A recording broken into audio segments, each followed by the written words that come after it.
আসসালামু আলাইকুম। আজকে আবার ভোরবেলা হাঁটতে গিয়ে কাঁচা আম দেখে লোভ সামলাতে পারলাম না, তাই নিয়ে আসলাম।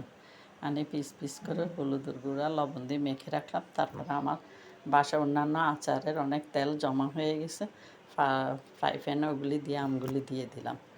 তারপরে বেশি করে রসুন ছেঁচা দিলাম, একটু মরিচের গুঁড়ো আর লবণ, আবার লবণ দিলাম, কারণ পিস পিস করা তো বড় পিস, লবণ ঢুকবে না, লবণ তো লাগবে, নাহলে টক আচার মজা লাগবে না। আমি কোনো মিষ্টি দিব না, বাড়তি কোনো পাঁচফোড়ন কোনো কিছুই দিব না, শুধু একটু কালো জিরা দিব, কালো জিরা ছড়িয়ে দিব একটু গ্রান হওয়ার জন্য, এবং খেতেও মজা লাগবে। আর মেলে মেলে কাঠি দিয়ে নেড়ে দিব, উল্টায় পাল্টায় দিবে, এগুলি দুই পিঠে মচমচে হয়ে যাবে এবং সিদ্ধ হয়ে যাবে। এই আচারটা খেতে অনেক ভালো লাগবে। টক আচার হলেও আমগুলিও টক ছিল না এবং আচারও টক লাগবে না তেমন। এইভাবে দিলে আচার কখনো টক লাগে না, মিষ্টিই হয়ে